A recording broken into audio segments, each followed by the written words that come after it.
वो है, ठीक है। आ रहा ना, यहाँ सब आ रहा है, चलो ठीक है। पदार्थ, ठीक है।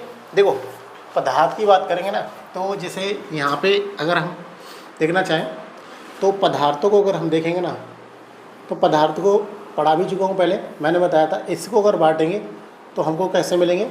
ठोस, द्रव और किस अवस्था में मिलेंगे? गैस अवस्था में मिलेंगे।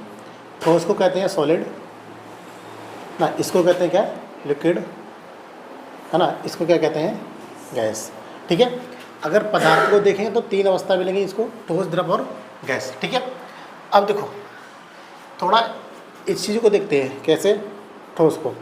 तो अगर ठोसों का देखेंगे ना, तो बहुत सारी प्रॉपर्टी में पढ़ा चुका हूँ ठोसों के बारे में, लेकिन अगर ठोसों को थोड़ा और देखें ना, तो हम ये कह सकते हैं इनका जो अणुओं को जो पैकेजिंग होता है ना, अणुओं की जो पैकेजिंग होती है वो क्या होती है? सघन होती है, ठीक है। जब यानी कि पहला पॉइंट क्या कह सकते हैं? अणुओं का जुड़ाव सघन होता है ना, ठीक है, सघन होता है। दूसरा बात क्या है? दूसरी बात है कि अगर ठोस है ना, तो ठोसों में जो अधिक ज़्यादा से ज़्यादा ठोस होते हैं ना, तो इसको कह सकते हैं ये बहते नहीं हैं। क्लियर बात है ना, ये कह सकते हैं ये बहते नहीं हैं,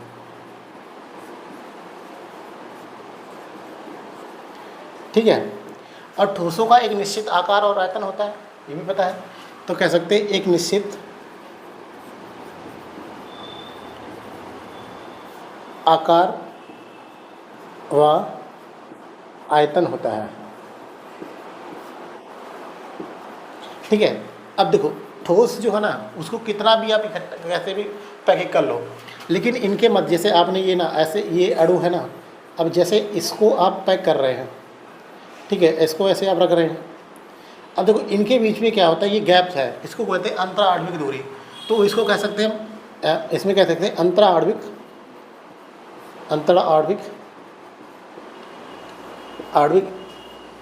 स्थान होता है।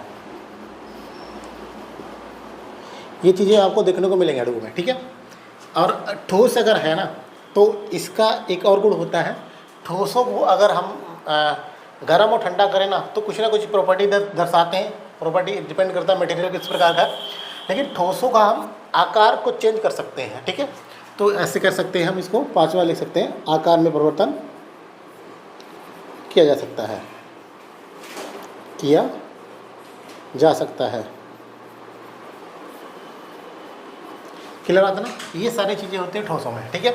अब देखो एक चीज़ और बताता हूँ, ये तो कॉमन तरीके से ठोस, द्रव, गैस, ये 3 अवस्थाएं हो गई, लेकिन एक चौथी अवस्था और भी जोड़ी जाती है जिसको कहते हैं प्लाज्मा, ठीक है। क्या कहते हैं? प्लाज्मा। ध्यान रखना, अगर आपको ये पूछे कि पदार्थ की चौथी अवस्था कौन सी है, तो हम बता देंगे कौन सी है? प्लाज्मा। पहले इसको नोट करो, फिर आगे चलते हैं।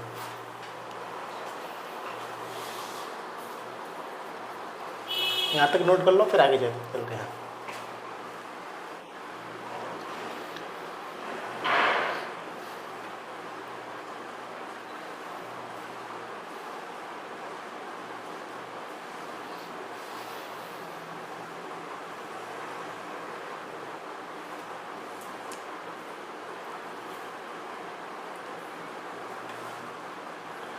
और एक चीज़ और ध्यान रखिएगा ठोसों के लिए, वो ठोसों के लिए इम्पोर्टेंट क्या चीज़ है? वो ठोसों के लिए ये है कि इसमें जो है ना, जो ऊर्जा का संचरण होता है वो चालन विद्युत द्वारा होता है ना। तो हम ऐसे कह सकते हैं, ऊर्जा या ऊष्मा का संचरण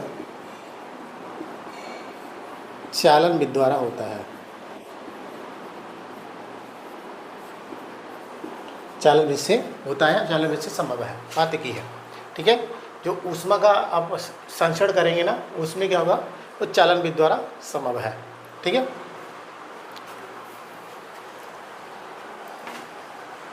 ये आप लिख लो।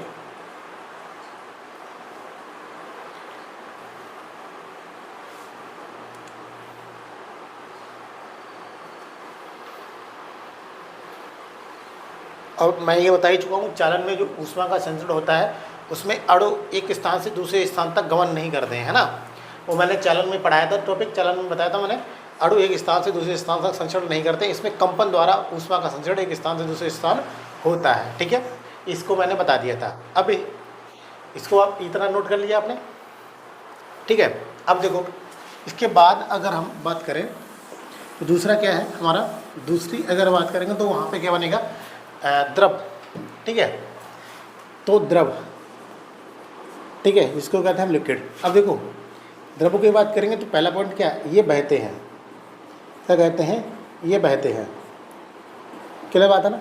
दूसरा क्या चीज़ है, जिस बर्तन में अगर आप इनको रखो तो ना उसी का आकार व आयतन ग्रहण कर लेते हैं। ठीक है, यानी कि कह सकते हैं बर्तन का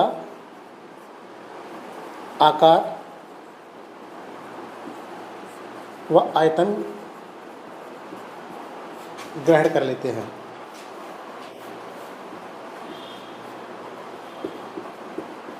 ठीक है, दूसरी चीज़ इनमें भी अणुओं को ये पैकिंग होती है वो थोड़ा ठोस की तुलना में दूर होती है ना। लेकिन अगर एक बात करें तो इनमें भी अंतरा आणविक स्थान पाया जाता है। ठीक है, तो इसको कह सकते हैं अंतरा आणविक दूरी होती है, अंतरा आणविक दूरी होती है। ठीक है, और देखो द्रव बहते तो है लेकिन द्रवों को बहने से कोई कोई ना रोकता है, कोई एक ऐसा बल लगता है जो द्रवों को बहने से रोकता है, उसको क्या कहते हैं, श्यान बल कहते हैं। ठीक है, तो हम कह सकते हैं द्रवों में बहने को रोकने के लिए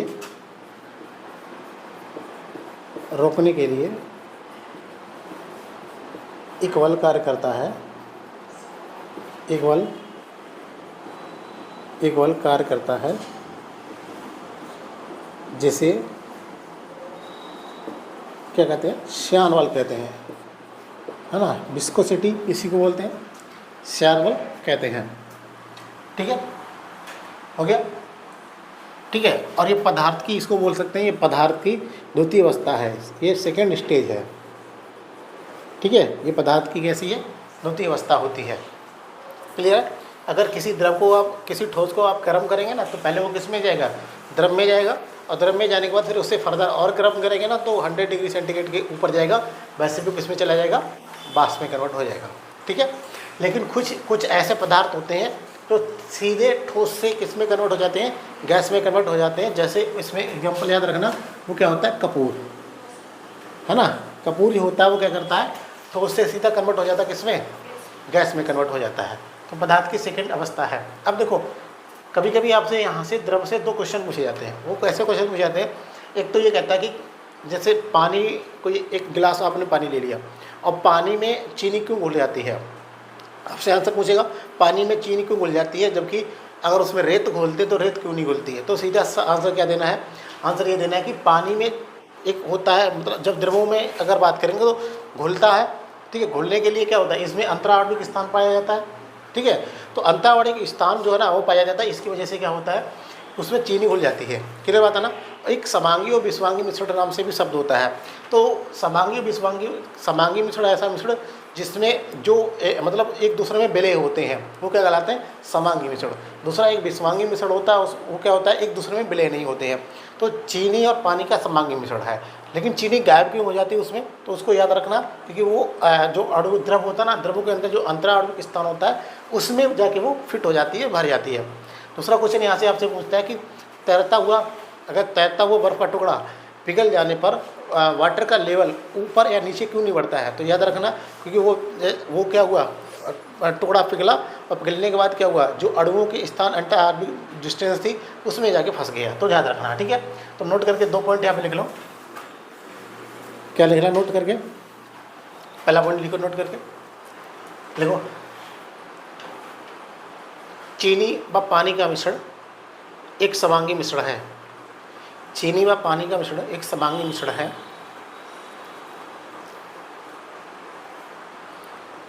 चीनी व पानी का मिश्रण एक समांगी मिश्रण है।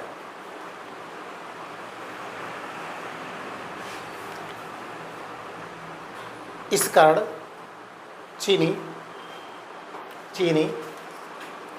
द्रवों के अंतरा आणविक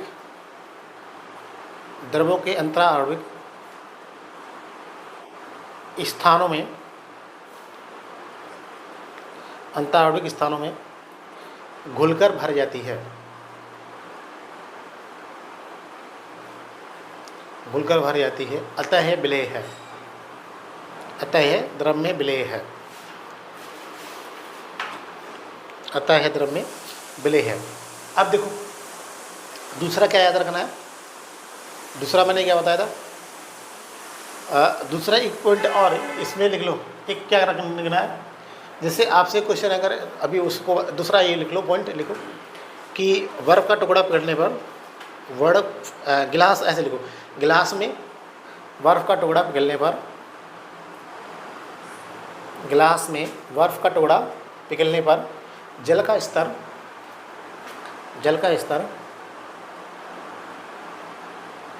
में कोई परिवर्तन नहीं आता,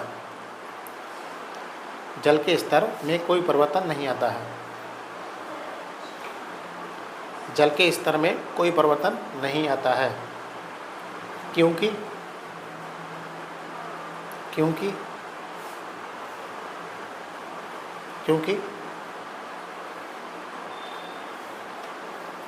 अंतराआण्विक दूरी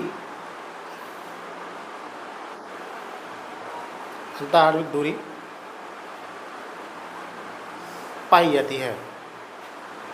ठीक है, द्रवों को जो कोई भी द्रव होगा ना उसमें अंतराआण्विक दूरी मिलेगी, सारे चीज़ों में मिलती है। क्लियर बात है। अगला चीज़, एक चीज़ और ध्यान रखना, आपसे कभी ये कहे ना क्वेश्चन, ये कहे भाई कि द्रवों का बहने से विरोध कौन करता है, तो ध्यान रखना द्रवों से बहने का विरोध कौन करता है, श्यान बल करता है। ठीक है, जिसको इंग्लिश में क्या कहते हैं, विस्कोसिटी कहते हैं ना इसको। ठीक है, तो लिख लो इसको, लिखो द्रवों को बहने का विरोध, द्रवों का बहने का विरोध श्यान बल करता है, श्यान बल करता है। ठीक है, अगर आपसे कोई ये पूछ ले कि भाई द्रव होते क्या, तो सीधा आंसर देना जो बहते हैं वो द्रव होते हैं, सीधी बात है। ठीक है, अच्छा एक चीज़ और, आपसे कभी क्वेश्चन ऐसे भी यहाँ से पूछ सकता है द्रवों से, ऐसे पूछेगा कि आपके पास दो प्रकार की बोतलें हैं, एक बोतल में शहद है और दूसरी बोतल में आपके पास पानी है। दोनों को जब आप खाली कर रहे हैं ना, तो दोनों को खाली करने में क्या हो रहा है कि शहद वाली बोतल धीरे धीरे खाली हो रही है, जबकि द्रव वाली जो आप पानी भरा हुआ था, पानी वाली बोतल जल्दी खाली हो रही है। क्या कारण है, तो आप कह सकते हैं कि भाई शहद वाली बोतल में तो शहद भरा हुआ है, उसका श्यान बल ज़्यादा होता है, जबकि द्रवों का श्यान बल क्या होता है, वो वाटर का श्यान बल क्या होता है, कम होता है। इस कारण क्या करती है वो द्रव, जो पानी वाली बोतल है वो जल्दी खाली हो जाती है, जबकि शहद वाली बोतल देर में खाली होती है। उसको भी नोट कर लो, यहाँ पे एग्जाम्पल ही पूछे जाते हैं सीधे सीधे। देखो श्यान बल के कारण, श्यान बल के कारण, श्यान बल के कारण, श्यान बल के कारण शहद की बोतल, शहद की बोतल पानी की बोतल से, पानी की बोतल से, पानी की बोतल की अपेक्षा, देखो पानी की बोतल की अपेक्षा, पानी की बोतल की अपेक्षा देर में खाली होती है, देर में खाली होती है।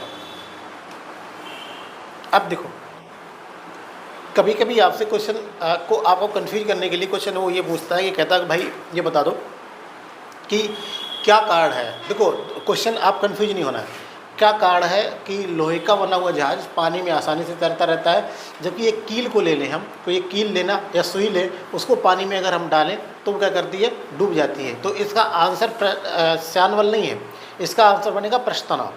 ठीक है, पृष्ठ तनाव बनेगा। ठीक है, तो इसलिए कंफ्यूज नहीं होना। उसी प्रकार से आपसे पूछता कब कभी मच्छर पानी में क्यों तैरते रहते हैं, तो हम आंसर दे देंगे भाई पृष्ठ तनाव। ठीक है, दूसरा ध्यान रखना, दूसरी चीज़ क्या है, कभी कभी आपसे ये पूछता है कि भाई आकाश में बादल क्यों तैरते रहते हैं, तो हम वहाँ पर आंसर देंगे घनत्व का, क्योंकि बादलों का घनत्व क्या होता है, कम होता है। तो ध्यान रखना, बहुत ही छोटे छोटे क्वेश्चन होते हैं, लेकिन ये कन्फ्यूज करने के लिए होते हैं। ठीक है, अगला हेडिंग डालो गैस।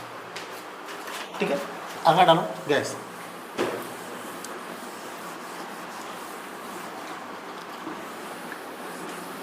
ठीक है, कौन सी, ये गैस। ठीक है, तो इसमें कह सकते हैं, पहला लिख सकते हैं पदार्थ की तृतीय अवस्था है या थर्ड स्टेज है। ठीक है, दूसरा चीज़ जो अणुओं का जो पैकेजिंग होती है वो क्या होती है, दूर होती है। तो कहते हैं अंतरा आणविक स्थान, कह सकते हैं अंतरा आणविक स्थान, अंतरा आणविक स्थान विरल होता है। देखो एक शब्द होता है सघन, दूसरा होता है शब्द विरल। सघन का मतलब होता है पास पास में, और विरल का मतलब क्या, दूर दूर में। ठीक है।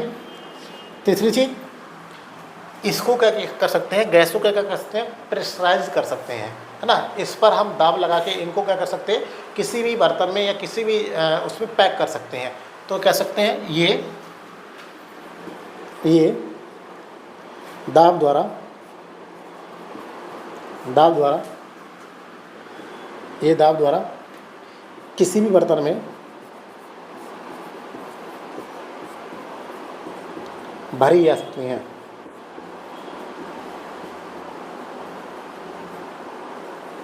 ठीक है। और चौथी चीज़ क्या है, जो ऊर्जा का संचरण होता है गैसों में, वो क्या करते हैं, एक चीज़ और है, इनके जो होता है ना, इनके जैसे ऐसे ये करके कह सकते हैं ना, इसको ऐसे ऐसे अणु जो होते हैं ना, वो बहुत तेज़ी तरीके से इधर से इधर से कंपन करते रहते हैं, ऐसे मतलब ऐसे इधर ज़्यादा तरीके से मूव रहते हैं, जिसको आप कह सकते हैं, एक शब्द आपने सुना हो ब्राउन। तो गैसों में ब्राउनी गति पाई जाती है, क्लियर बात है ना। तो हम कह सकते हैं गैसों में ब्राउनी गति पाई जाती है। ठीक है। और ऊष्मा का संचरण या ऊर्जा का संचरण किस विधि द्वारा होता है, विकिरण द्वारा होता है। ठीक है। किसके द्वारा होता है, विकिरण द्वारा होता है, विकिरण द्वारा होता है। ठीक है। विकिरण द्वारा होता है।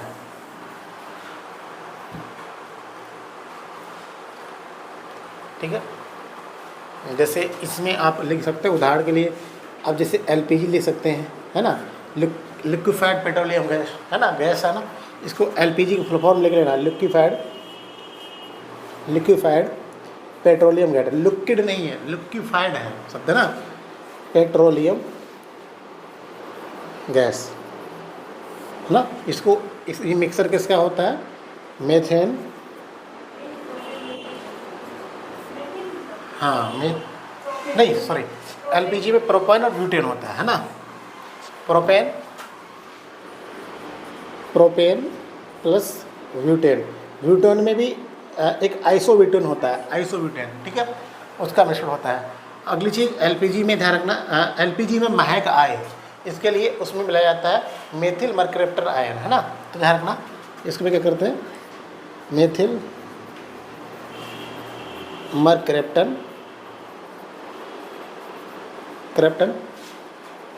आयन मिलाया जाता है, ऑयल मिलाया जाता है। ठीक है, मेथिल मर्कैप्टन ऑयल इसका नहीं मिलाया जाता है इसमें, ताकि इसको ये क्या करे, गंध उत्पन्न करे, है ना, महक उत्पन्न करे, ताकि पता चले भाई गैस लीक हो रही है।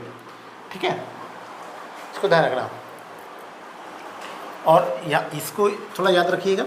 और ये क्या कह सकते हैं, ये कैसी है, घरेलू गैस है ना, घरेलू गैस। इससे क्या होता है, खाना बनाया जाता है, खाना पकाया जाता है। ठीक है, ये दो उपयोग तो आपको पता ही है सारे। ठीक है, अब देखो यहाँ से थोड़ा याद रखना, थोड़ा और समझ लें। एक गैस की और बात कर लेते हैं। वो गैस आपकी कौन सी है, वो गैस आपकी है, आपने नाम सुना होगा, मिथाइल आइसोसाइनाइड। ठीक है, तो भोपाल गैस त्रासदी जो हुई थी वो किससे हुई थी, मिथाइल आइसोसाइनाइड से। तो लिख लेना, भोपाल गैस त्रासदी का संबंध, भोपाल गैस त्रासदी का संबंध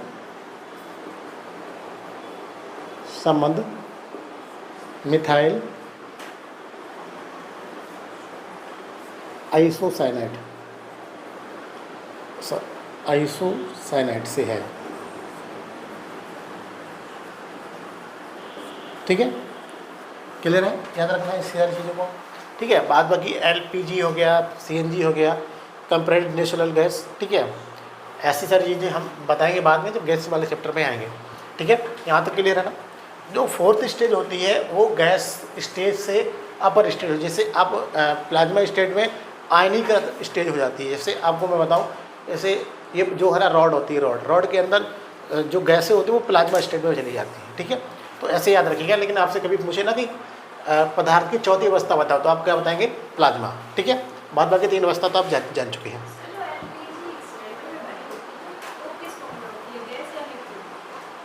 नहीं, मैं बताता हूँ।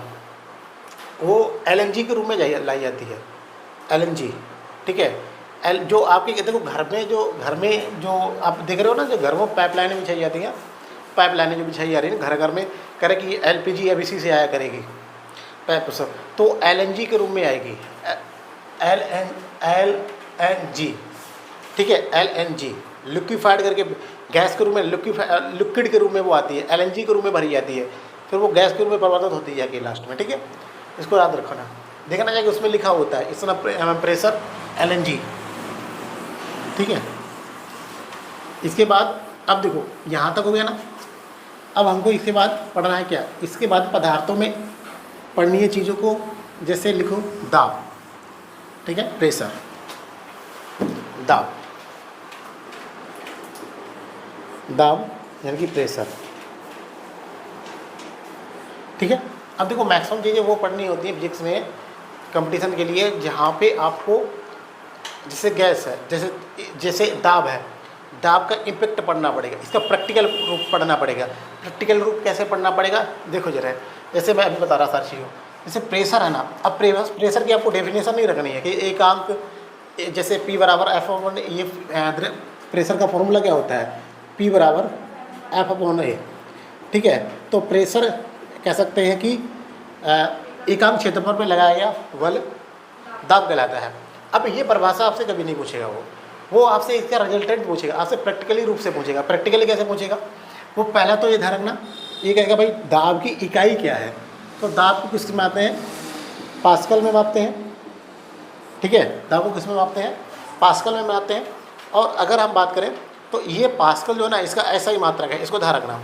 पास्कल इसका क्या होता है? ऐसा ही मात्रक होता है। लेकिन अगर हम वहाँ से इसका ऐसा ही मात्रक दाब का निकालना चाहें तो न्यूटन प्रति मीटर स्क्वायर निकलेगा। तो एक हम बताएं ऐसे कहेंगे, एक पास्कल बराबर न्यूटन प्रति मीटर स्क्वायर, ये भी हो सकता है यूनिट, ठीक है। तो एक पास्कल बराबर न्यूटन प्रति मीटर स्क्वायर हो सकता है। दूसरी चीज़, दाब जो है ना, एक कैसी राशि है? एक अदिश राशि है, ठीक है। दाब कैसी राशि है? एक अदिश राशि है, इसको भी याद रखना है।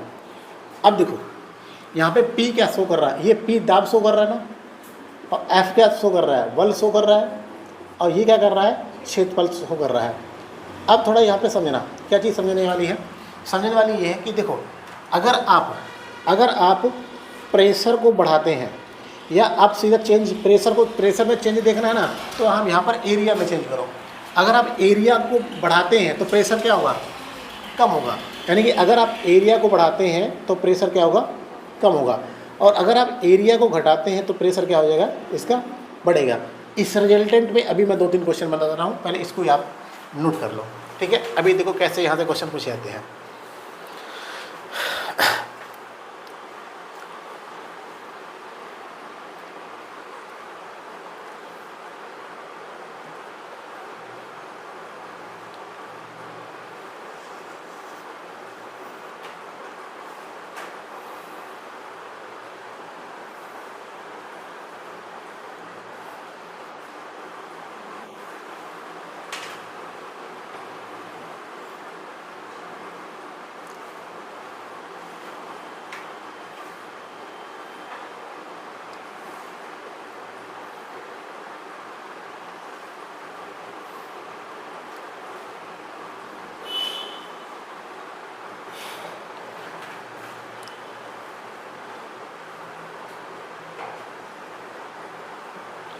ठीक है, कर पाओगे इसको? अब देखो क्वेश्चन आपसे जो पूछे जाएंगे वो कैसे पूछे जाएंगे? क्वेश्चन आपसे ये नहीं पूछे जाएंगे, ये तो मैंने बता दिया, ये तो सारे पूछे जाएंगे। दाब क्या फॉर्मूला क्या होता है? P बराबर F/A, कैसी राशि है? एक अदिश राशि है, और इसका ऐसा ही मात्रा क्या है? पास्कल है। और एक पास्कल बराबर क्या होता है? न्यूटन प्रति मीटर स्क्वायर, क्योंकि फोर्स की वैल्यू, फोर्स का होता है न्यूटन होता है, और इसका एक मतलब एरिया का क्या बनेगा? मात्रक मीटर स्क्वायर बनेगा, ठीक है। अब देखो क्वेश्चन यहाँ से कैसे पूछे जाएंगे फिजिक्स में, जब भी आपसे पूछेगा तो ऐसे पूछेगा कि भाई क्या कारण है कि जो चाकू होता है ना, चाकू जो चीरने फाड़ने वाली वस्तु होती है वो जो है ना उसका जो आगे वाला जो पोर्शन होता है वो धारदार होता है। अब देखो अगर धारदार होगा तो इसका मतलब क्या, एरिया कम हुआ उसका। अगर एरिया कम हुआ ना उसका, अगर एरिया कम हुआ तो प्रेशर क्या लगेगा, ज़्यादा लगेगा, इसलिए वो ऐसे बनाए जाते हैं। समझ में आ गया ना। दूसरा क्वेश्चन कैसे पूछेगा आपसे कि क्या कारण है कि ऊँट रेगिस्तान में आसानी से चल लेता है जबकि अन्य जानवर कोई आसानी से नहीं चल पाता। तो आप आंसर जो देते थे वो कहते थे ऊँट के पैर गद्दीदार होते हैं। सही है, लेकिन थोड़ा अगर उसको हम थोड़ा ध्यान से देखेंगे तो क्या है, ऊँट के पैर का जो एरिया होता है वो क्या होता है, ज़्यादा होता है। अब एरिया ज़्यादा होगा तो प्रेशर क्या लगेगा, कम लगेगा, तो उसके पैर आसानी से ज़मीन की तरफ नहीं ढसेंगे। दूसरा चीज़ क्या पूछता है यहाँ से क्वेश्चन, क्या कारण है कि जो रेत में वाहन चलते हैं ना, आर्मी वाले वाहन देखो जरा, ऐसे वाहन जो आर्मी यूज करती है और रेतीले क्षेत्रों में यूज करती है, तो क्या कारण है, उसके टायर मोटे बनाए जाते हैं या चौड़े बनाए जाते हैं। अब चौड़े बनाए जाते हैं तो उसके लिए आपको क्या याद रखना, जो चौड़े बनाने के पीछे आंसर क्या याद रखना है, तो चौड़े बनाने के पीछे आंसर याद रखना कि अगर एरिया बढ़ेगा तो प्रेशर क्या लगेगा, कम लगेगा, जिस कारण क्या होगा वो अंदर की तरफ नहीं ढसेगा। ठीक है, इसको ध्यान रखिएगा। चलिए अब लिख लो जो चीज़ मैं बता रहा हूँ, एग्जाम्पल। ठीक है, एग्जाम्पल लिख लो, इसको एक बार बंद करो, एग्जाम्पल लिखो। ठीक है, लिखो एग्जाम्पल, लिखो एग्जाम्पल, लिखो पहला एग्जाम्पल लिखो, चाकू ओब्लिक तलवार, ओब्लिक धारदार वाली वस्तुएं, चाकू ओब्लिक तलवार ओब्लिक धारदार वाली वस्तुएं, और या चीरने व काटने वाली वस्तुएं, या चीरने व काटने वाली वस्तुएं को आगे की तरफ नुकीला, आगे की तरफ नुकीला नहीं लिखिएगा, आगे की तरफ नुकीला काट दो, आगे की तरफ का क्षेत्रफल, आगे की तरफ का क्षेत्रफल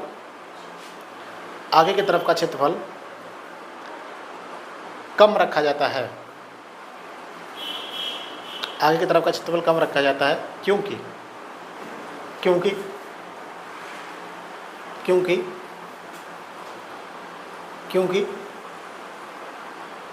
यदि क्षेत्रफल कम होगा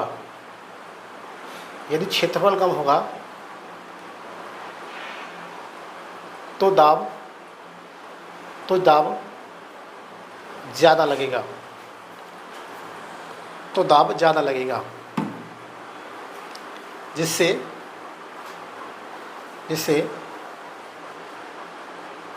किसी भी वस्तु को काटना आसान होगा,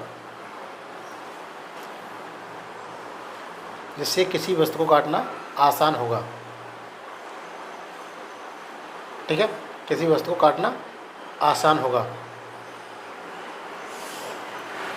दूसरा पॉइंट लिखो,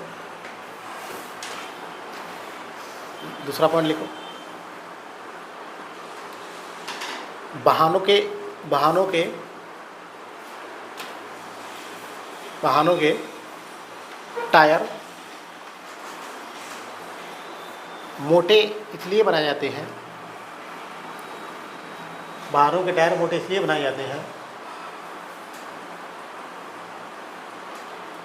ताकि उनका क्षेत्रफल ज़्यादा हो,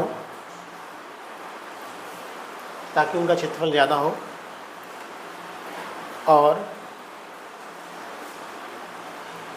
टायरों द्वारा लगने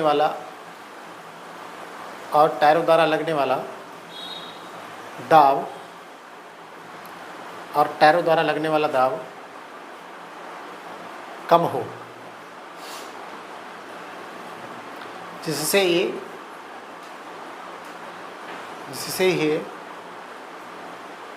रेतीले स्थानों पर आसानी से चलाए जा सकते हैं,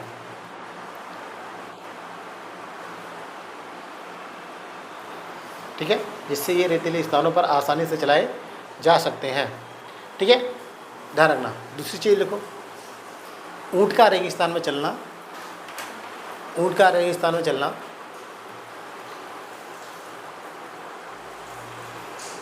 आसान होता है क्योंकि,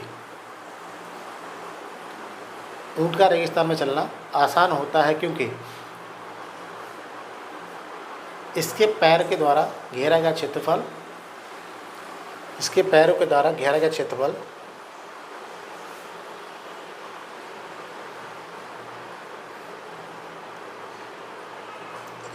घेरे का क्षेत्रफल अधिक होता है, पैर द्वारा घेरा गया क्षेत्रफल अधिक होता है, जिससे लगने वाला दाब कम होता है, जिससे लगने वाला दाब कम होता है, जिससे लगने वाला दाब कम होता है, लगने वाला दाब कम होता है। अब देखो एक चीज़ और तुम्हें बताता हूँ, अगर थोड़ा रिलेट करोगे इस चीज़ को ना, जिस चीज़ का एरिया ज़्यादा होगा अगर उसको हम इफ़िशियंसी या दक्षता के रूप में देखेंगे ना जाके, तो दक्षता उसकी कम होगी। जैसे जो टायर होते हैं बाइकों के टायर, जो देखोगे ना, जिनके बाइकों के टायर या गाड़ियों के टायर चौड़े होते हैं ना, तो उनका एवरेज जो कहते हैं ना, एवरेज जो कहते हैं मतलब दक्षता, इफ़िशियंसी जो कहते हैं वो क्या होती है, कम होती है। समझ में आएगा ना। तो जितनी क्षेत्रफल को ज़्यादा कॉन्टैक्ट करके टच करेगी ना, तो सीधी सी बात है, कोई पहिया ज़्यादा कॉन्टैक्ट सरफेस को टच करके चलेगा तो उसमें लगने वाला घर्षण बल भी क्या होगा, ज़्यादा होगा। अगर घर्षण बल ज़्यादा होगा तो उस किसी वस्तु को आगे बढ़ाने के लिए उतना ही ज़्यादा आपको क्या करना पड़ेगा, बल लगाना पड़ेगा, और बल ज़्यादा लगेगा तो सीधी सी बात वहाँ पर फ्यूल का कंजप्शन भी ज़्यादा होगा। ठीक है, इसको याद रखना है। इसके बाद अब देखो, एक प्रेशर के लिए एक फॉर्मूला और यूज किया जाता है जल के अंदर। ठीक है, प्रेशर के लिए एक फॉर्मूला और यूज किया जाता है जल के अंदर, P बराबर HdG। ठीक है, इसको आप लिख लो, ये द्रवों में अंदर में लगेगा, P बराबर HdG, P बराबर HdG। ठीक है, अब देखो यहाँ पे प्रेशर तो हो गया। ठीक है, यहाँ पे देखो जो महत्वपूर्ण टर्म है वो H क्या है, ऊंचाई है। ठीक है, D यहाँ पर क्या है, घनत्व है, और G क्या है, गुरुत्वीय त्वरण है, गुरुत्वीय त्वरण है। क्लियर बात है ना। तो आप इसको याद रखना, P बराबर HdG फॉर्मूला से। ठीक है,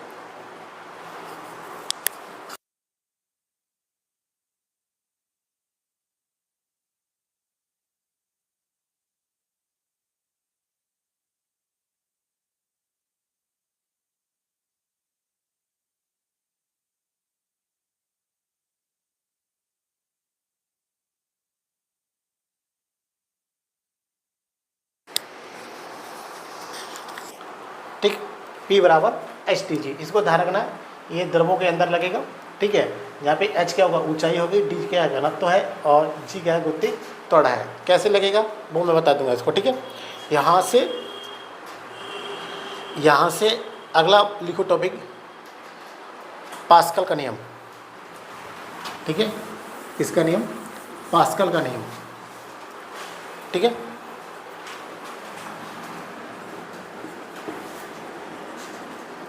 पास्कल का नियम यानी पास्कल लॉ, है ना।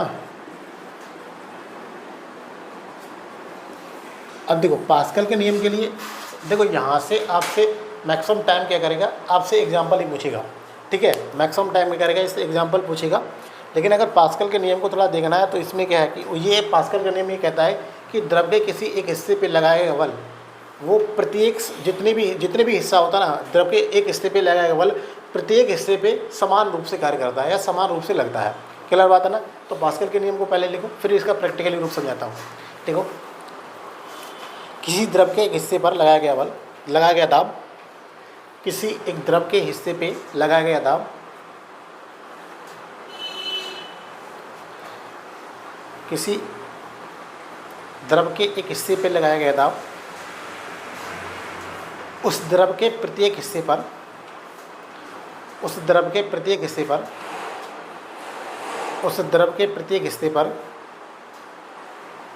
समान रूप से लगता है। उस द्रव के प्रत्येक हिस्से पर समान रूप से रखता है।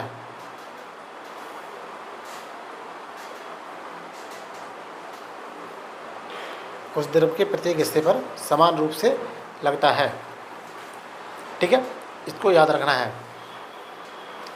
ठीक है, अब देखो यहाँ पे एक चीज़ देखना, अब आपसे क्वेश्चन क्या पूछेगा यहाँ से, क्वेश्चन जो पूछता है यहाँ से वो ये पूछता है कि भाई ये बताओ जो हाइड्रोलिक ब्रेक होती हैं या हाइड्रोलिक लिफ्ट होती है वो किस सिद्धांत पर कार्य करती है। क्वेश्चन सीधा यही पूछेगा आपसे, क्योंकि प्रैक्टिकली फॉर्म पूछता है हमेशा ना। तो ध्यान रखना, आपसे पूछे कि हाइड्रोलिक ब्रेक या हाइड्रोलिक लिफ्ट जो यूज की जाती है वो किस सिद्धांत पर कार्य करती है, तो याद रखना आप पास्कल के सिद्धांत पे काम करते हैं। तो लिखो, नीचे पॉइंट करके लिखो, जो एग्जाम्पल होते हैं वही सबसे ज़्यादा इंपॉर्टेंट होते हैं। तो लिखना है कि हाइड्रोलिक ब्रेक व हाइड्रोलिक ब्रेक व हाइड्रोलिक ब्रेक व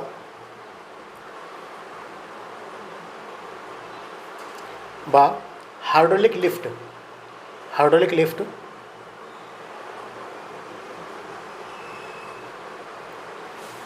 हाइड्रोलिक लिफ्ट हाइड्रोलिक ब्रेक व हाइड्रोलिक लिफ्ट पास्कल के सिद्धांत पर काम करते हैं, पास्कल के सिद्धांत पर कार्य करते हैं।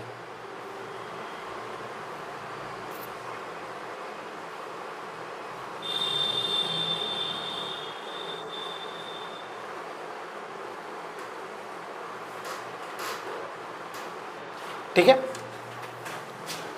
ठीक है, समझ में आ गया ना। तो पास्कल का नियम क्या मैंने बताया, देखो पास्कल के नियम को अगर आप देखें ना तो पास्कल का नियम ये कहता है कि अगर कोई भी ये द्रव है, ठीक है, अगर ये द्रव है ना तो द्रव में क्या है कि आप किसी भी एक एरिया पर, जैसे मान चलो ये एरिया है तो इसके ऊपर अगर आप प्रेशर लगा रहे हैं P1, ठीक है, तो ये P1 ही पूरे मतलब ऐसे करके जो आपने प्रेशर लगाया ना ये प्रत्येक जगह पे, इधर आपने लगाया ना था तो प्रत्येक जगह पे ये क्या होगा, समान होगा। क्लियर बात है ना। तो हम ऐसे कह सकते हैं ये P1 और इधर की तरफ आप बनाना चाहो ना तो इसको आप P2 कह सकते हैं। तो P1 क्या होगा, P2 के बराबर होगा। ठीक है, दोनों की जगह पे क्या लगेगा, समान लगेगा। इसी को बताया गया और इसीलिए क्या कहते हैं हाइड्रोलिक ब्रेक होती है ना और हाइड्रोलिक लिफ्ट होती है वो पास्कल के नियम पर ही काम करती हैं। इसको आप याद रखना। अगला लिखो, देखो जो एग्जाम्पल है वो ज़्यादा इंपॉर्टेंट है, बाद बाकी यहाँ से कुछ आपसे पूछेगा नहीं। पास्कल का नियम नहीं है, उससे पूछने वाला है कि पास्कल का नियम क्या है। वो आपसे एग्जाम्पल पूछेगा कि भाई हाइड्रोलिक ब्रेक या हाइड्रोलिक लिफ्ट किस सिद्धांत पर कार्य करती है, तो आंसर आपको क्या देना है, पास्कल के नियम पर कार्य करती हैं। अगला लिखेगा हेडिंग बर्नौली प्रमेय, बर्नौली प्रमेय। ठीक है, बर्नौली प्रमेय। ठीक है, बर्नौली प्रमेय। अब देखो बर्नौली प्रमेय आपने पढ़ी तो खूब होगी, 12th में इसको पढ़ाया जाता है बर्नौली प्रमेय को। अब बर्नौली जो प्रमेय होती है ना, हमको यहाँ पे बस काम के रूप में इसको देखना है, जो चीज़ें यहाँ से पूछी जाती है बर्नौली प्रमेय। अब वो सारा आपको पूरा डेरिवेशन नहीं पढ़ना है। जैसे बर्नौली के प्रमेय का डेरिवेशन बताऊँ तो P बराबर होता है, देखो ये होता है, इसको बर्नौली प्रमेय P प्लस 1/2, इसको लिख लो मेरे साथ, P प्लस 1/2 और रो V स्क्वायर है ना, प्लस रो DGH, रो GH, ये होता है बर्नौली प्रमेय के लिए पूरा फॉर्मूला। ठीक है, अब इतना नहीं आपसे पूछेगा। P यहाँ पर क्या दाब है और एकांक आयतन पर में गतिज ऊर्जा 1/2 गतिज ऊर्जा हो गया ना। ठीक है, और एकांक आयतन में कौन सी है, स्थितिज ऊर्जा है। ठीक है, तो इसको कहते हैं, ये क्या है, ये दाब है, इसको कहते हैं क्या, एकांक आयतन में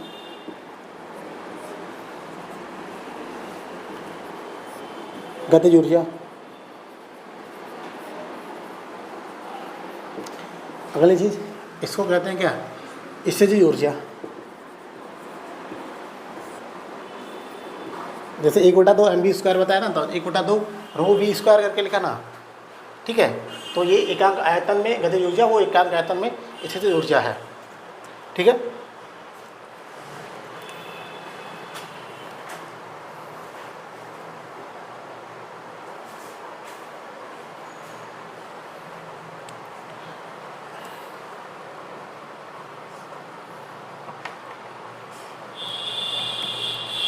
अब देखो, अब यहाँ से पहले आप इसको नोट करो फिर मैं बताता हूँ क्या बात है यहाँ पे। अब देखो, अब वो बर्नौली प्रमेय नहीं पढ़नी, हमें बर्नौली प्रमेय से क्वेश्चन निकालने हैं। कैसे निकालने हैं वो मैं आपको बताता हूँ, ध्यान से सुनो।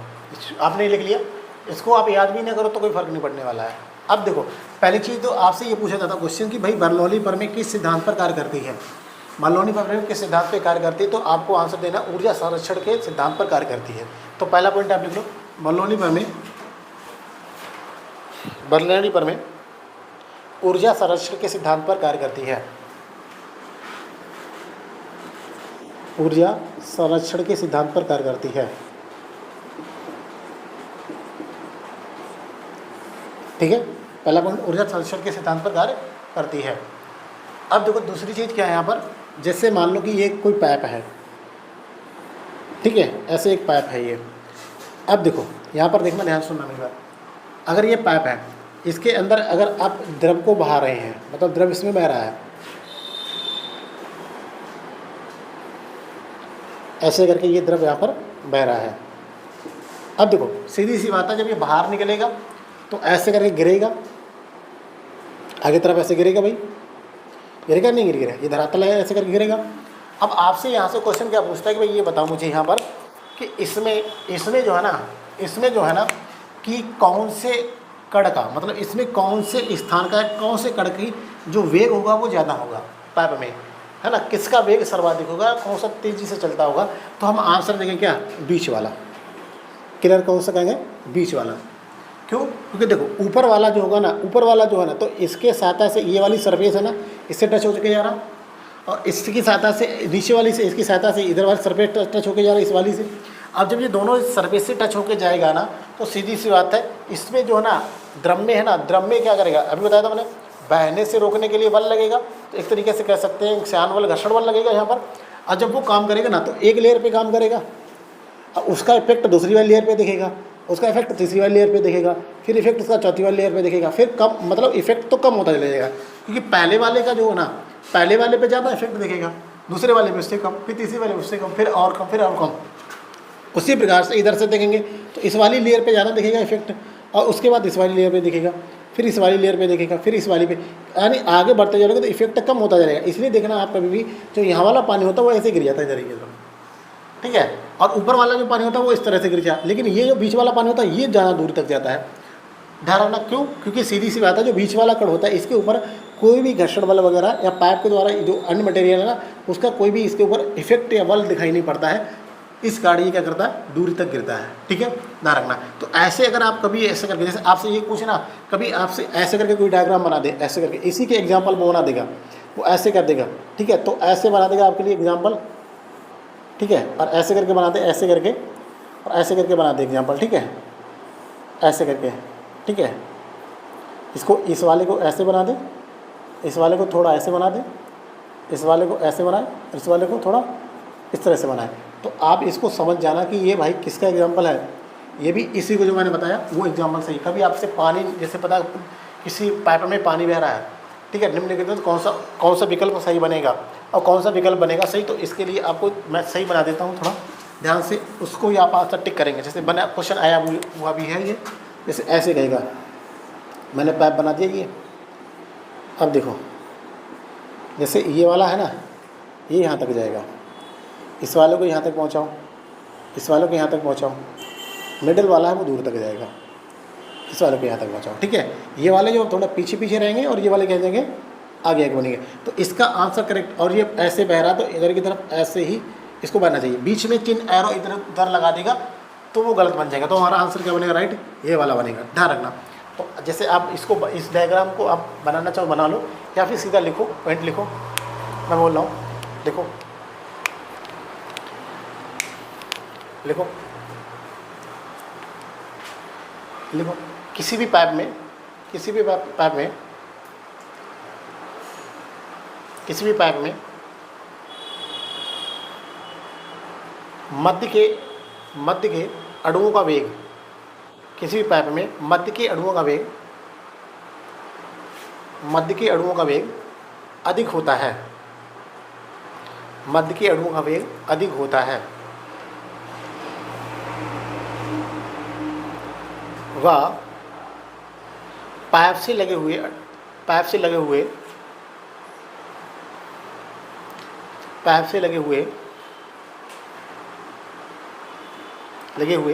अणुओं का वेग कम होता है।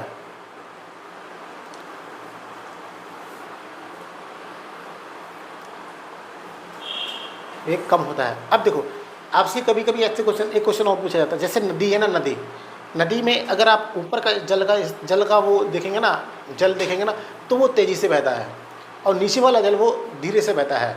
तो इसके पीछे कारण क्या है? तो याद रखना इसके पीछे भी क्या सिद्धांत काम कर रहा है, बर्नौली प्रमेय ही कार्य कर रही है। लेकिन कैसे काम कर रही है? तो जो नीचे वाला क्षेत्रफल, नीचे वाला जो भाग, ऊपर जो भाग होता है ना, तो अगर ऊपर वाले का देखें, देखो P बराबर F नहीं होता है ना, तो ऊपर वाला जो भाग होगा ना, उसका एरिया क्या होगा? ज़्यादा। तो प्रेशर लगने वाला प्रेशर क्या होगा? कम हो जाएगा, ठीक है। और नीचे वाला भाग जो होगा उसका एरिया क्या होगा? कम होगा, और लगने वाला प्रेशर क्या होगा? ज़्यादा होगा। क्लियर बात है ना? तो दूसरा एग्जांपल भी लिख लो, दूसरा एग्जांपल लिखो। नदियों ऐसे लिखो, नदियों में ऊपर का पानी तेज चलता है, नदियों में ऊपर का पानी तेज चलता है, जबकि नीचे का पानी धीमी गति से चलता है।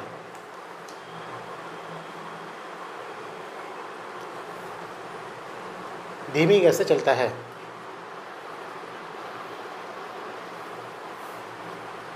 ठीक है। अब देखो एक रिजल्ट याद रखना, अगर द्रव की चाल ज़्यादा है तो दाब क्या होगा? वहाँ पर कम लगेगा। क्लियर बात है ना? इसको याद रखना है। क्या याद रखना है?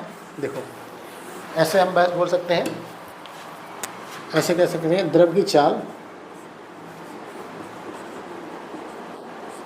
ज़्यादा अगर है ना, तो जो होता है इस पर लगने वाला दाब वो होगा, कैसा होगा? दाब कैसा होगा? कम होगा। क्लियर बात है?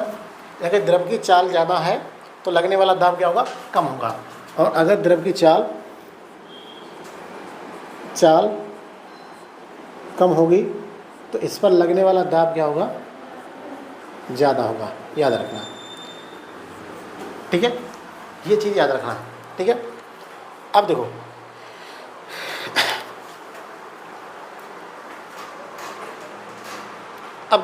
यहाँ से बर्नौली प्रमेय से प्रैक्टिकली रूप से जो क्वेश्चन आते हैं वो मैंने 2-3 आपको बता दिए। अब देखो कभी कभी आपसे क्वेश्चन ऐसे और पूछता है, ऐसे क्वेश्चन पूछता है, भाई हवाई जहाज का ऊपर की तरफ उठना किस सिद्धांत पर आधारित है? तो क्या बताएंगे हम? बर्नौली प्रमेय पर आधारित है। ऊपर की तरफ उठना बर्नौली प्रमेय पर आधारित है। दूसरा क्वेश्चन अगर आपसे पूछे, किसी व्यक्ति को ट्रेन द्वारा अपनी ओर खींचना, किसी व्यक्ति को ट्रेन द्वारा अपनी ओर खींचना, ट्रेन चलती है ना, तो उसके पास में, प्लेटफॉर्म के पास में खड़ा व्यक्ति ट्रेन की तरफ खींचकर चला आता है, तो इसको वो किस सिद्धांत पर आधारित है? बर्नौली प्रमेय पर आधारित है। अगला क्वेश्चन आपसे पूछे, आंधी में छातों का उड़ना किस सिद्धांत पर आधारित है? बर्नौली प्रमेय पर आधारित है, क्योंकि ये ऊर्जा संरक्षण की बात करते हैं ना। अगला क्वेश्चन जो स्प्रे होती है, स्प्रे वो किस सिद्धांत, जैसे स्प्रे नहीं होती, वो आप लेते जाते हैं, वो बोतल में भरी होती है, वो स्प्रे किस सिद्धांत पर कार्य करती हैं? तो आंसर क्या बताना आपको? बर्नौली प्रमेय के सिद्धांत पर कार्य करती हैं, ठीक है। अब इतने तो आपको याद रखना है, ठीक है। तो आप लिख लो इन सबको, क्योंकि एग्जाम्पल ही पूछे जाते हैं। लिखो बर्नौली प्रमेय को एग्जाम्पल लिखो। पहला लिखो हवाई जहाज का उठना। दूसरा लिखो किसी भी व्यक्ति को ट्रेन द्वारा, पहला हवाई जहाज का उठना, दूसरा क्या है? किसी भी व्यक्ति को ट्रेन द्वारा अपनी तरफ खींचना, किसी व्यक्ति को ट्रेन द्वारा अपनी तरफ खींचना। तीसरा लिखो आंधी में छातों का उड़ना, आंधी में छातों का उड़ना। और चौथा एग्जाम्पल लिखो स्प्रे का उपयोग, स्प्रे का उपयोग।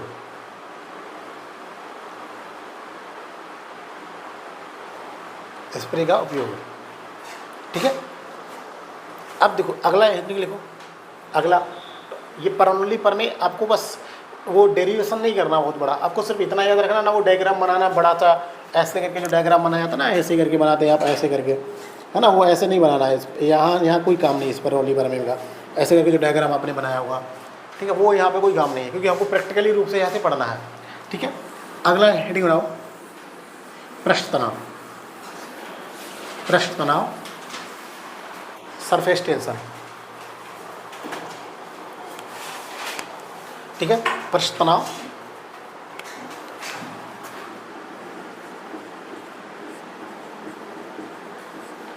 ठीक है, इसको कहते हैं सरफेस टेंशन। ठीक है, तनाव। देखो तनाव जब भी आता है ना तो T बराबर F/L, ये फॉर्मूला को याद रखना। T बराबर क्या होता है, टेंशन बराबर क्या होता है, F/L। ठीक है, अब परिभाषा तो नहीं पूछेगा इसको, परिभाषा तो नहीं पूछता इसकी। ठीक है, लेकिन अब यहाँ से पृष्ठ तनाव से आपसे क्वेश्चन पूछेगा। वो क्वेश्चन पूछेगा कैसे, ऐसे कि भाई पृष्ठ तनाव जो होता है ना, तो पृष्ठ तनाव एक तो ध्यान रखना आपकी प्रत्येक पदार्थों का ये गुण होता है, पदार्थ द्रवों का गुण होता है। ये पृष्ठ तनाव जो होता है वो द्रवों का गुण होता है। ठीक है, अब देखो इसको हम कह सकते हैं भाई द्रवों का गुण होता है। किसका होता है, ये द्रवों का। दूसरी चीज़, अगर पृष्ठ तनाव की बात करेंगे तो पृष्ठ तनाव में एक ध्यान रखना, एग्जाम्पल कैसे पूछेगा, अभी मैंने बताया था क्या कारण है कि मच्छर या फिर मक्खी ये क्या करते हैं, पानी के ऊपर आसानी से तैरते रहते हैं। तो आंसर क्या देंगे हम, दूसरा क्या कहेंगे, पृष्ठ तनाव आंसर देंगे। ठीक है, तो लिखेंगे क्या, मक्खी या मच्छर, या कह सकते हैं कीट पतंगे, है ना, कीट पतंगों का पानी पर तैरना। पानी के ऊपर, पानी पर तैरना, बात वही है, पानी पर तैरना। ठीक है, क्या गाढ़ है कि भाई ये जो है ना तैरते रहते, जबकि अन्य कोई भी है ना रख दो डूब जाएगा। ठीक है, दूसरी चीज़, अगला क्या, आपको मैंने अभी बताया था थोड़ी देर पहले, क्या कारण है कि लोहे का बना हुआ जहाज है ना डूब जाता है, जबकि कील डूब जाती है, जबकि वो तैरता रहता है। उसका परिप्रेक्ष्य आयतन वाला भी होता है, लेकिन वो दाब के लिए काम करता है। ठीक है, तो इसको भी इसी में ऐड कर सकते हैं। लिखो, ऐसे लिखो, कैसे ऐसे लिखना है, लिखो कील पानी में डूब जाती है, कील, सॉरी इसको लिखो मत, इसको यहाँ रहने दो, मत लिखो इसको, इसकी जगह पर दूसरा लिखो, वर्षा की बूंद गोलाकार क्यों हो जाती है। ठीक है, तो ध्यान रखना वर्षा की बूंद गोलाकार होने का पीछे कारण क्या है, पृष्ठ तनाव। तो लिखना वर्षा की बूंद का गोलाकार होना, वर्षा की बूंद का गोलाकार होना, ये किस पर काम करेगा, पृष्ठ तनाव पे काम करता है। अब देखो जैसे पृष्ठ तनाव को आपको कम करना है तो क्या करना होता है, अगर पृष्ठ तनाव को आपको कम करना है तो सीधी सी बात है, या तो इनको गर्म कर दो, द्रव होगा वो गर्म कर दो। तो आप द्रव को जब आप गर्म कर देते हैं ना तो पृष्ठ तनाव क्या हो जाता है, कम हो जाता है। दूसरा कारण कैसे, जैसे उसमें क्या करो, पृष्ठ तनाव को कम करने के लिए क्या करो आप, जैसे मिट्टी का तेल या किसी प्रकार का ऑयल उसमें डाल दो तो पृष्ठ तनाव क्या हो जाएगा, कम हो जाएगा। तो ये आपने लिख लिया सारे एग्जाम्पल। लिखो अगला, पृष्ठ तनाव को कम करने के लिए, पृष्ठ तनाव को कम करने के लिए तापमान को बढ़ा दें तो कम करने के लिए ऐसे लिखो, पृष्ठ तनाव को कम करने के लिए फिर ABC करके लिख लो। देखो तापमान बढ़ाने पर, पहला पॉइंट क्या है, पहला क्या कह सकते हैं, अगर पृष्ठ तनाव कम करना है तो क्या पहला क्या करेंगे हम, तापमान बढ़ा देते हैं। तापमान बढ़ाने पर क्या होगा, पृष्ठ तनाव कम होगा। दूसरा लिखो मिट्टी का तेल पानी में मिलाने पर या द्रवों में मिलाने पर, कोई भी द्रव रहे। ठीक है, तीसरी चीज़ क्या है, जो आप घर में डिटर्जेंट यूज करते हैं ना वो क्या करता है, पृष्ठ तनाव की कम करता है। क्लियर बात है ना, तो आप लिख सकते हैं डिटर्जेंट का उपयोग, डिटर्जेंट का उपयोग। ठीक है, डिटर्जेंट का उपयोग जो करते हैं वो क्या करता है, पृष्ठ तनाव कम करता है। ठीक है, अब देखो पृष्ठ तनाव है, पृष्ठ तनाव का आपको याद रखना है पृष्ठ तनाव। ठीक है, पृष्ठ तनाव में क्या याद रखना, पहली चीज़ याद रखनी है T बराबर F/L होता है इसका फॉर्मूला। दूसरी चीज़ क्या है, ये द्रवों का क्या होता है, एक गुण होता है। दूसरी चीज़ क्या रखना है, मक्खी मच्छर कीट पतंगे पानी पर तैरते हैं। ठीक है, किस कारण, पृष्ठ तनाव के कारण। वर्षा की बूंद गोलाकार होती है किस कारण, पृष्ठ तनाव के कारण।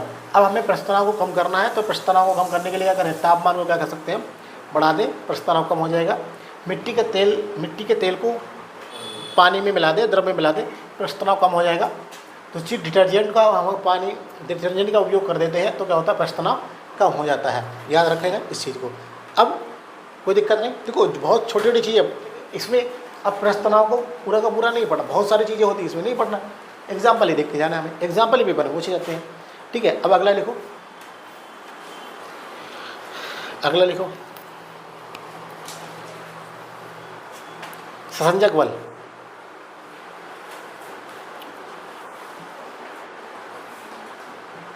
ससंजक बल, ठीक है, ससंजक बल।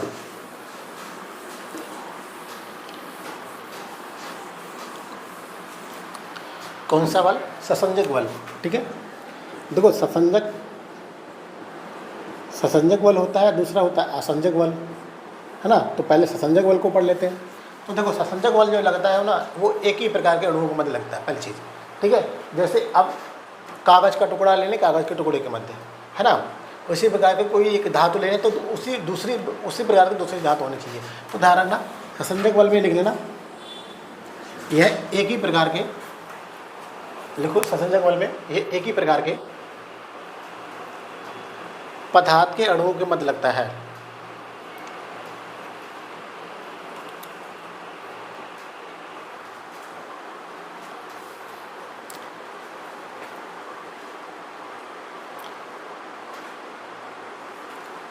ठीक है, एक ही प्रकार के पदार्थों के मध्य लगता है।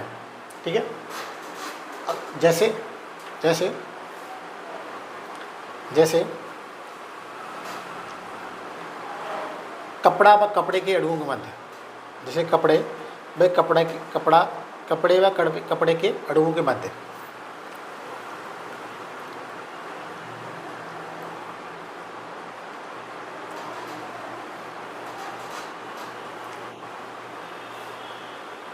दूसरा लिखो एग्जाम्पल, प्लास्टिक व प्लास्टिक के मध्य। अब लेकिन प्लास्टिक बहुत प्रकार की आती है, लेकिन सेम प्लास्टिक होनी चाहिए। प्लास्टिक व प्लास्टिक के अणुओं के मध्य, प्लास्टिक व प्लास्टिक के अणुओं के मध्य। अब अगला लिखो असंजक बल लिखो।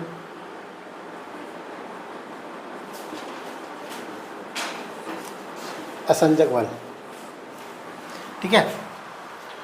अब इसमें लिख लो, ये क्या होगा, ये अलग अलग अणुओं के मध्य लगेगा।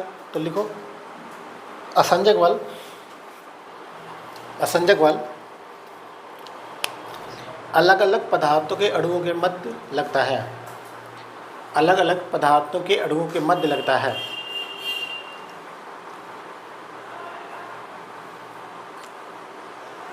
अणुओं के मध्य लगता है। जैसे जैसे कपड़े व पानी के अणुओं के मध्य, कपड़े व पानी के अणुओं के मध्य, कपड़े व पानी के अणुओं के मध्य।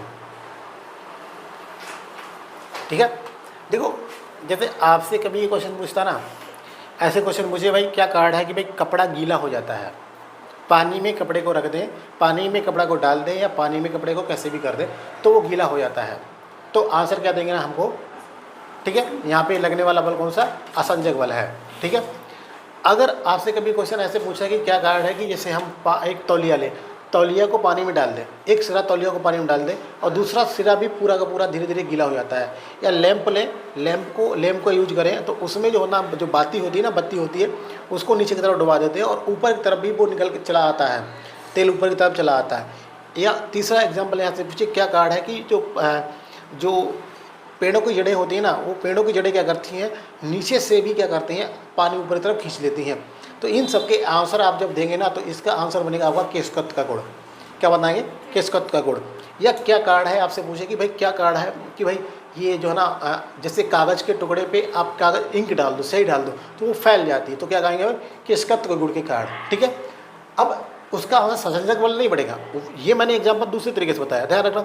मैंने एग्जाम्पल असंजक बल का जो बताया, मैंने कहा कि पानी द्वारा तौलिया का गीला करना, ये किस कारण होता है, असंजक बल के कारण होता है। लेकिन तौलिया का एक सिरा बाल्टी में रख दें, दूसरा सिरा बाहर रख दें तो धीरे धीरे गीले होना, ये एग्जाम्पल किस में जाएगा, केशकत्व में जाएगा। ध्यान रखना, क्लियर बात है ना। अगला हेडिंग, ये दोनों हो गए। तो ससंजक बल जो लगेगा वो समान अणुओं के मध्य लगेगा, और असंजक बल होगा वो कैसे लगेगा, अलग अलग अणुओं के मध्य लगेगा। क्लियर बात है ना। तो अगला लिखो, अगला लिखो। अच्छा, मैंने एक चीज़ वहाँ पर देखो, जरा पीछे की तरफ देखो, प्रश्नतनाव पढ़ा है ना, प्रश्नतनाव की मैंने यूनिट नहीं लिखवाई थी। तो टी बराबर F/L होता है ना फॉर्मूला, तो यहाँ से इसकी यूनिट लिख लो, न्यूटन प्रति मीटर। ठीक है। तो एल मतलब क्या होता है, एरिया होता है, एरिया सॉरी लंबाई होती है, तो न्यूटन प्रति मीटर हो जाएगा, एरिया हो जाएगा तो न्यूटन प्रति मीटर स्क्वायर हो जाएगा ना। तो टी बराबर F/L। क्लियर ना। अगला हेडिंग डालो, हो गया। अगला हेडिंग डालो, किसकत्व, किसकत्व।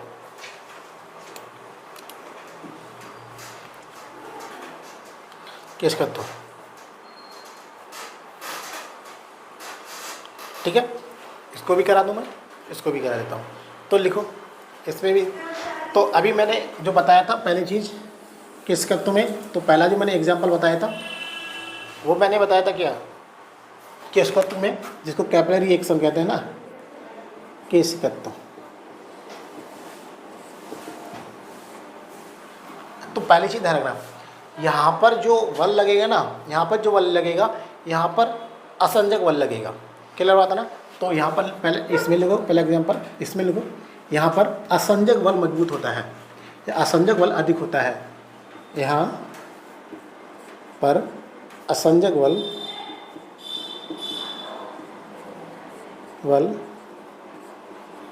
मजबूत होता है,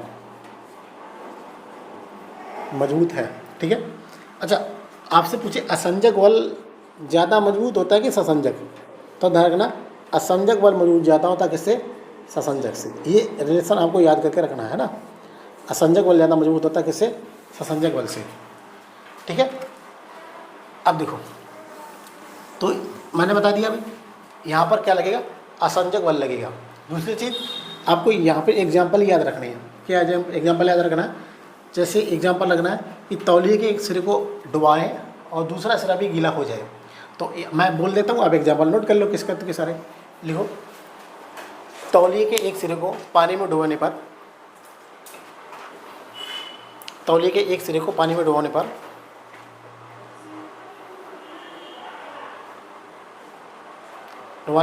दूसरे सिरे का गीला होना, दूसरे सिरे का भी गीला होना, दूसरे सिरे का भी गीला होना, दूसरे सिरे का भी गीला होना। किसका एग्जाम्पल बताएंगे हम, किसकत्व का है। क्लियर बात है ना।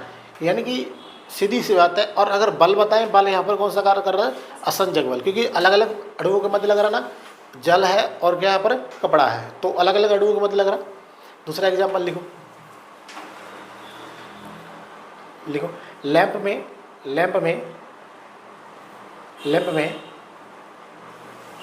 मिट्टी के तेल का ऊपर की ओर चढ़ना, लैंप में मिट्टी के तेल का ऊपर की ओर चढ़ना।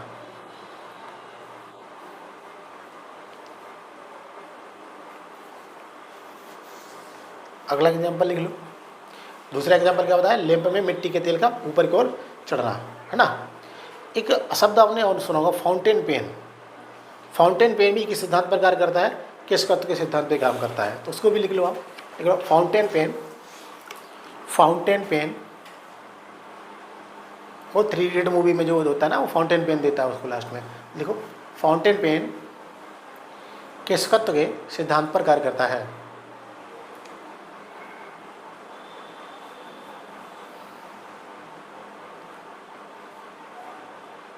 अगला एग्जाम्पल और लिखो, सारे एग्जाम्पल ही आपको याद करके ज़्यादा रखने हैं, है ना। अगला एग्जाम्पल लिखो, पेड़ों की जड़ों द्वारा, पेड़ों की जड़ों द्वारा जल को पेड़ की जड़ों द्वारा जल को अवशोषित करना।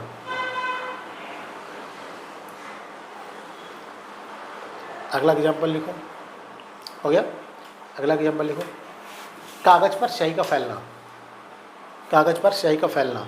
जो इंक आती है ना, इंक वो कागज़ पे अगर आप फैला देते हैं ना तो कम क्षेत्रफल में होती है, और धीरे धीरे आप थोड़ी देर में देखो कि पूरे क्षेत्रफल फैल जाती है, काफ़ी एरिया में हो जाती है।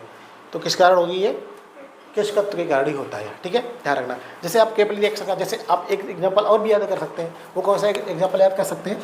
जैसे देखो ये आपको गिलास मिल जाए, है ना, जैसे जूस कॉर्नर पे आपको देते हैं ना वो पीने के लिए। अब ऐसे आपको दी ना, ऐसे करके आपको ऐसे ये भरा हुआ है द्रव इसमें, है ना, कुछ भी जूस भरा हुआ है, और वो आपको एक ऐसी लंबी सी वो ये पकड़ा देता है, और क्या करते हैं आपसे यहाँ पे आप अपना मुँह लगा लेते हैं, वो क्या करते हैं, खींचते हैं। तो आपसे पूछेगा भाई ये किस सिद्धांत पर कार्य करता, तो आंसर क्या होगा हमारा? केशकत्व सिद्धांत पर कार्य करता है। तो इसको भी लिख सकते हैं, है ना, ऐसा डायग्राम बना लो, ऐसे करके लिख लो, लिख लो। अब मुँह मत बना लेना वहाँ पे आगे भागे है। ऐसे बनाओ, ऐसे लिख लो, लिख लो। इसमें लिखना जूस, है ना। अब जूस किसका होता है? रस, है ना, जूस गन्ने का रस, है ना, कुछ भी है ना। और ये जो होती है इसको स्ट्रॉ बोलते, क्या बोलते हैं पता नहीं क्या बोलते हैं, है ना, नली बोल सकते हैं हम शुद्ध हिंदी में, नली, है ना, हाँ नली, ठीक है। अब इसको यदि खुश मत हो, है ना, तो इसको लिख देना केशकत्व के सिद्धांत पर कार्य करता है। पेपर में जब ये पूछेगा तो बहुत दिक्कत करेगा, है ना। ऐसे लिख सकते हो केशकत्व के सिद्धांत पर कार्य करेगा, केशकत्व के सिद्धांत पर कार्य करेगा, केशकत्व के सिद्धांत पर कार्य करेगा, ठीक है।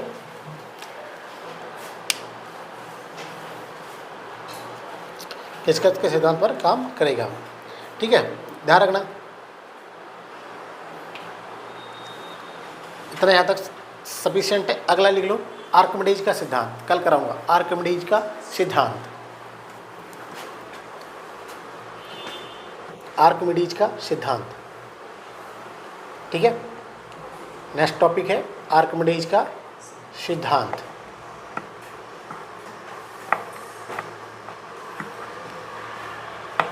ठीक है।